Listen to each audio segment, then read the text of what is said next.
Thank you, Josephine. Yeah, I mean, it's the second. We didn't know when it was. We thought it was before the pandemic, but then we realized that we were with the masks. So it was 1 year ago, maybe. Yeah, but I think it was very good, and people were asking questions. That is why I'm here. I mean, I want you to understand how the system works. I will not be complicated. I will not make things complicated. Easy things, and it's the things I will talk here about the things that you need to live in Spain. All the questions, probably all your problems. Do you hear me, everyone? Yep. Yeah. All the questions that may arise now or in the future, I think are covered here. If anything is not said, or you have something that you want to ask, you can stop me anytime, and we can talk all together. Okay. First, this is what it's like a list of what I'm going to talk about. First, it's important, the actual situation for British after the Brexit, that I'm sure you all are worried about. I will give some updates and things that you can do, or people that are looking to come could do. How to obtain legal residence in Spain. Taxes, we will talk about taxes, about income tax, about will and inheritance tax. That is something important, although, yeah, you are very young. I can see very young people. Younger than normal, because normally, yeah, the average is a bit higher. Capital gains tax, if you sell your house in England, what happens? So driving license, that is a huge issue in Spain right now. How to start a business if someone wants. I have a whole projection here, but I think that will be not relevant. So, yeah, well, you all know that from the 1st of January 2021, UK is out of the European Union. You decided to go. Maybe none of you voted to leave, but the final result was that UK is out. And the consequences for us and for you, or our relation with Spain, is that you don't belong to the European Union, and it's not so easy to come as it was before. This doesn't mean that it's very complicated. It's just changes. Things, you know, of course, that you need a visa to come in. One thing that people think that they can't is that you can buy a property. You can still buy a property and live here a while, a holiday home, or to live permanent after, and that you can come 90 days every 180. I don't know if everyone understands how does it work. The thing is, every year or every 180 days, you can come for 90 days without, of course, residency and so on. You can come, in this example, like the 1st of January, and you can stay in Spain until the 31st of March. You could leave and come back again the 1st of July. So every 180, you could be coming.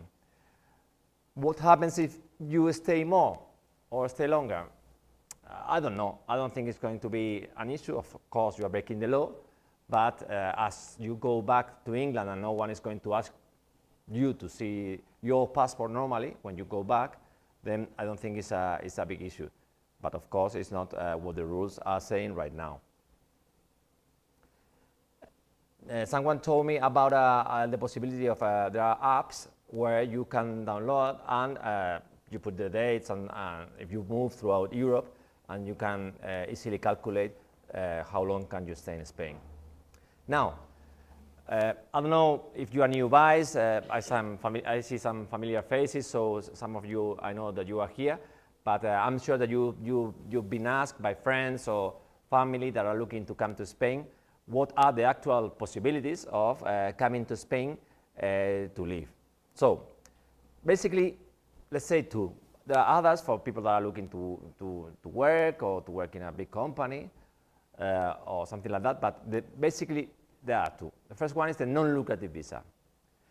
The non-lucrative visa is a license, is a residency that they give you for initially for 1 year, and you have to start the process. People think that you have to start the process in Spain, But this is not like that. You have to start the process in England, or in the UK, outside Spain. And then you have to apply at the Spanish consulate in London, Manchester, or Edinburgh. That is where we have offices there. When this is approved, you have to come here and apply for what we call the TI, is your ID. What is the biggest handicap of people? Is that you have to show money or savings or money coming in or rental for the people that are looking to come. If it's a family of 2, the first person must show 27,000. This is the amount right now, and the second person should show 7,000. So it's in euros, 34,000 in total what you should show. You should show the way you want, with savings in the banks, with bonds, with shares that you have. What we want to know is that you will have money in Spain to live at least that year that you are looking to come. That's what they consider is the minimum, and you can show the way. If you have pension, of course you can include it. If you have rental, you can show it. This is something that is for people is like a handicap. Now, important thing is, of course, that you can't work at least the first year. You are not able to work in Spain. I will talk now how to change that. Initially, they will give it to you for 1 year, right? Then they will renew for another 2 years, another 2 years, and then 5. When you are 5 years in Spain living, we consider yourself as permanent resident, and it will be much easier to do or to renew in the future. One thing that is important that you know in the medias, in internet, there are in the forums, there is people that saying things that are not correct. The first one is that when you have to renew, people think, as is for 2 years, people say, no, you have to renew and prove that you have enough funds, money, or whatever, for 2 years. 27,000 plus 7,000 multiplied by 2. But this is not what we are obtaining, of course, and at least in Almeria, because in other provinces there are some doubts about it, but even if you are going to renew for 2 years, you can show that you have income for 1 year, right? Income, savings, as I said. These are very important. We do a lot of videos about this to inform people, and sometimes we have comments, no, that's not true, that's not true. I did a video with David Wright the other day, and I showed him, of course without names, what we are doing at my office. It's not that I'm reading, someone is telling me, we are doing that. We are renewing for people for the second year, or the renewal of the 2 years, and proving just income or savings for 1 year, right? This is very important. If you have friends that are looking to come, they get in internet, tell them that this is how it works, because this is not letting people come, because it's 50-something euros, which is a decent amount of money, right? But you can renew in other ways. You can renew if you want to work. Young people that I see here, if you are looking to work in Spain, you could renew it working. The only thing is that you need to be offered a job. You have to come with a job offer from a Spanish or someone that is officially registered in Spain, and apply and change and shift your actual non-working visa or non-working residence permit into a working visa. But you could go further. Imagine that you are looking to start a business in Spain. Any kind of business. It's not as for the golden visa that I will explain after, that you have to do a big business, hiring people and those things. You can work from home, remote, selling things, or with your laptop, and this is a business in Spain. You could renew that non-lucrative visa with the possibility of starting a job.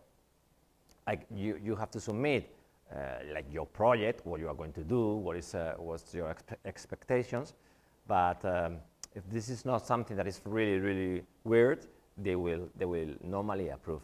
And I've done that also. At my office, we've done that. And recently, I showed also David, someone that started a cleaning service. They were going to clean apartments, holidays apartment, and they obtained the non-lucrative visa on the normal way with the money, and we just have renewed for them, starting a business, which is a normal business, in this case, cleaning apartments. The other possibility is not everyone can go in this visa, is when you have money to invest in property or in other things. When you are looking to invest, to buy one property, 2, 5, 10, it doesn't matter the number of properties, a minimum amount of 500,000 euros, not pounds, you will get what we call the golden visa. It's like a visa for investors, a visa for wealthy people. You could invest more, but you couldn't invest less. If you know anyone that are dealing with that, it's very important that you tell them that the person, if imagine that it's a couple, if a couple buys property and the total value is 600 euros for 600,000 euros, you are not in. Why? Because the first person must invest at least 500,000. So, as you normally in England, the system that you have is that each of you owns half of the property. Sorry, does that mean then that you have to spend 500,000 in the house, or it might be that your property is now worth 500,000? If you bought the property after 2012, that is when this golden visa started, and it's easy to prove because you can show your deeds and so on, you can get in. It's not that you need to do now, also if you've done it. But it's very important when couples are buying, and normally you buy with your husband or wife, the net investment of each of you must be 500,000. But there is a potential trick here, that is that there could be, I don't know how you call it in English, but the first, we call the head of a family, the person, one of the persons can invest the 500,000, and all his family below, your wife, your husband, your children, will get it. This is very important because if you think that each of you needs to invest 500,000, it's a lot of money. But the only thing is that the husband or the wife must buy alone, or at net investment of 500,000. There are possibilities to cover the other half, so you are not, because it's your money also, and if you get divorced, there is an issue there. But there's possibilities in Spain to show that the property after you do it is from both. So net investment to get this thing is 500,000 for one person, and the family together with that person, they don't have to prove anything, right? With this visa, it's very soft. You can live in Spain, you can not live in Spain. You just need to come once every year. That's it. Not even come. You could just prove it with a ticket, flight ticket, and you will be in. It's just they just want you to prove that you came to Spain. You don't need to be resident here. You don't need to be fiscal resident here. So it's very open for people that do have investments or companies in the UK and they don't want to make their lives here and they don't want to change their companies and so on. It's a good thing. I didn't say that, but very important for those, and this happens a lot. People think that you obtain the non-lucrative visa, but you remain as non-fiscal resident. I will explain it after when you are fiscal resident or non-resident. Important, when the non-lucrative visa, in theory, you can't leave the country more than 6 months. So, in theory, you are considered, since you obtain it or you come to Spain, fiscal resident. And I will show you after what happens, all the consequences. Well, for those that were living in Spain before all these things, nightmare about the Brexit, you may have this thing. This, we call it the green paper. This is like the old residence for foreigners, for people from the European Union. And you may have it, some of you may have it. The thing is that you can still use it. Some banks or some official sites, they say that you need to exchange to the TIE, that is this one, but that's not true. The law says that you can keep it. But having this is comfortable. Why? Because it's like an ID. With this document, it's a paper, it can break, there is no photo on it, there is nothing. You cannot show us to prove that, that you are who you are telling. With this document, you will put a biometric fingerprint, and this is like our Spanish ID card. You can go anywhere with that. It's a substitute of your passport. You can go to the notary. So some people are waiting, or they don't want to change. You can remain as such, but of course it's useful to change it. You could, when you obtain for the first time, depending on how long you were before the Brexit, you got 5 years or 10 years. The valid date or the expiry date is on the document. Again, it's saying there that you can't leave the country with this more than 6 months. Again, I say the same with that, with the 90 days. No one is going to come and check that if you've been here 6 months or 7 months, or you left the country, or you've been out for 1 year.